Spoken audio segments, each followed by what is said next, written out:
This is video 3 in a 4-part series of 4 steps to healing from OCD. Hi, my name is John Hawkins Jr. I'm a licensed psychotherapist, certified trauma specialist, and co-founder of Hawkins Counseling Center. In this video, which was originally 3 steps, as I said in the first video, I ended up breaking it into 4 steps because I wanted to give special attention to the second half of step 3. So if you watched that first video, it might have been a little confusing to you then when I said 4 in the next step, but this is why I wanted to elaborate and give more detailed attention and break this into 2 steps. So in this video, the goal really is now we've identified the core fear that part is holding, of the OCD part, about the part that's holding this emotional pain. We've gained access after some work with the OCD part to connect with this part of it that's holding this emotional pain or burden. In step 3, we're going to walk through actually how to create corrective reparative experiences for this part and how to unburden that energy from the body. So this really comes from a very researched concept in neuroscience called memory reconsolidation. So what this talks about, memory reconsolidation, is this necessity to heal is we have to activate the old and have this new corrective experience, the opposite of what wounded us, and then release that energy from the body. I'll talk a lot about disassociation in other videos. That's how these parts of us kind of got frozen in our system in what's called implicit memory. And when we have to go into this defensive free state or block our emotional energy, it's a very primitive process, one of our most primitive defenses in what they call the reptilian brain down in the lower parts of the brain and the brainstem. So animals all do this. It's called tonic immobility. When they don't have any possibility of escape from a predator, they'll collapse into this catatonic state. And then if there is a possibility of escape, they'll reactivate their adrenaline and all these other survival responses, and they'll flee to safety. And then once they're safe, they'll just walk around and shake for 5 or 10 minutes and reset their system and discharge all that energy.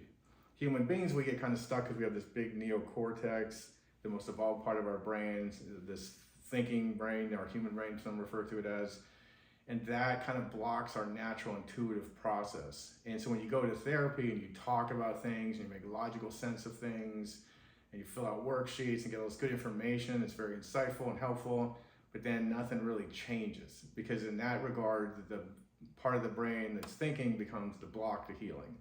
So we have to have this experiential focus inward, where we feel things in the body, start to shift things internally to create neuroplasticity, which is the brain's ability to rewire and change itself with experience. And we're wired to self-correct, wired to heal, just like if I cut my hands, my body has the wisdom in it through the DNA to create new cells and heal my hand. So like your whole system is wired in the same way. So in this case, we've gotten access to that part. Now we check in to see if I have access to core self, or what we call self-energy. So this clarifying question is probably one of the most simplistic things I do in all of therapy, is I just ask the client, or you can ask yourself in this case, how do I feel towards that part, right? It might be an 8-year-old part that got abused by my parent. It might be a 12-year-old part who got bullied by the other kids. It might be a 4-year-old part of me that felt very alone and unwanted. And so if I'm in self or have some level of self, I'll say I feel bad for him or her, compassion, I want to help them, I want to pick them up right now. So that tells me right away where the client has self. If not, you might say something like, I hate that part, or she scares me. So then just bring curiosity and compassion to that. Don't freak out or like, oh my gosh, it's not working, or just go really slow and patiently. So then just be curious, ask the part if it says, I hate him. I hate that 12-year-old me. What makes you hate that part of you? Well, he was weak and he wasn't strong and he got us bullied. So then I'm going to validate that part that's angry at the 12-year-old. Like, I get that. I get that you were smaller and vulnerable and these other kids bullied you and it was shaming for you. And that's why you're so angry at that part. I get that. It makes sense to me. So then once I get some cooperation that I've been given this part empathy, they will tend to soften, relax. And I'll say, would you just give me some space to come forward and I can show you that I can heal that part and release all that shame, release all that bullying from him. And I'm stronger now, and that's not gonna happen in the same way again. Once that part cooperates, or if it's an anxious part, like you might be afraid of the energy that part holds, or I don't want her connected to me because, again, it could cause me shame or something, Identify the fear, try to address it. Within the brain and the mind, you can even have parts go to different places, or can you just unblend and stand over here and watch and trust me? Then you'll feel the shift of the anxiety lowering. I'll feel more centered or calm, or in some traumas, I'll even have the part go somewhere else that doesn't have to witness me or myself working with this part. So once that's all addressed and you can feel compassion, empathy, whatever it is, love, just start sending that towards that part. And so people might ask, well, how do I do that? And I'm saying, there's no performance, there's no trying, there's no doing. It's more of an allowing. So just like if, I've got kids, or if you have people that you love in your life, and like, do you have to try to learn how to love them? It just spontaneously comes through for you. So our self-energy, our love, our compassion, once these defenses or parts are stepped back, it just kind of spontaneously comes through. So just let that happen once you have access to it. And then you might see yourself with this part, holding it might be weeping, you might take it out of an abusive scene. Just let it all be spontaneous. Don't worry about trying to do anything, just let it happen. And that part might show you more images, more memories, what we call witnessing. You might start to feel those emotions in the body, which is emotional empathy. That part of you wants the rest of you and yourself to understand what it felt like for that part. And we just keep slowly walking through that process. Again, just let it really be spontaneous, organic, and just let it unfold in its own way. Once you feel like the part seems fine now and it's got that corrective reparative experience, ask it again. Is there anything else? Anything else? You can repeat this stuff as many times as possible. Something else may come up, or the part feels content. At that point, I'm going to ask the part if it would like to come into the present time with me. It can be a real place, it can be an imagined place, it's all the same to the brain. If the part doesn't want to do that, that's fine too.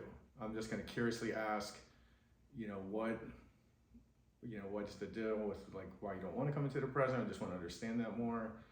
It just may need more time with myself in the past. If there may be good memories about the past, it's afraid it can't come back and access. So I may tell the part, you can go back and forth, you can be in the present with me, so you're not trapped in that time anymore, but you're free to come back and enjoy and experience those old memories of the positive times that were there as well. So a lot of times once a part realizes it can do that, it'll be more fluid. Or like if a part was neglected, abandoned, that corrective experience, could be years or decades of that. So it needs more time with myself in the past. So just hang out there until that part is ready, which could be weeks or days or whatever it needs to fully be repaired. So once it's willing to come into the present, then I have it in the present. A lot of my clients could take them into the office as we're working, the beach, the mountains, anywhere that felt, could be a time that part did feel safe, or feel joy or peace in the past, but they know it's in the present time now. Then I ask the part if it would like to release that emotional burden, that emotional energy it's still holding in the body. And if it says it will, again, you're just checking for willingness, and it's just a spontaneous process. So you don't have to. The part may say, I don't know how to do it, and say, that's fine. I can help you with that. So just assess for willingness. If it's willing, then you just ask it, just release it spontaneously however you would like. And so parts will do it 1,000 different ways. I mean, it could come out like birds coming out of the chest. The part could light it on fire. It could send it off in a boat out to the ocean. It could shoot it into space. I mean, there's a million ways. They kind of end up being a bit like the elements, where there's, fire, air, water, earth, but don't feel constricted by that. Just kind of let it happen. Once that has occurred, take as much time as that part needs to fully release it. And again, just check in. No pressure, anything more, any of it left, anything more needs to come out. Some parts, I'd probably say the majority of the time they release it all at one sitting. Other parts might say that's enough for today. They need to do it in rounds, and that's fine too. So you really want to have some flexibility to all this. Once that's done, then we do a body scan. What do you notice now? The body could feel very calm. Person could say, I feel really calm overall, but there's a little tension right here. And then in the next video, I'm going to show you how to complete all this with step 4, where we see if there's anything else there that needs unburdened or healed. And then once that's done, how to shift the OCD part into a new role so it doesn't need to do this anymore, so you can achieve full resolution of your OCD. So again, like I always say, thank you for watching. If you made it this far, if you feel like anyone you love or care about could benefit, please send it to them. And you guys are a part of our mission to help other people the more you watch these videos. So I appreciate that. And just know that like your viewing is a contribution to helping other people heal from these kind of things. So that's it for that. If you'd like more information about this, or like to talk to my wife and I, Bissan, at all, you can reach us at hawkinscounselingcenter.com. We'd love to sit down and talk to you. Otherwise, I look forward to you and seeing you in video 4, where we complete the 4th and final step.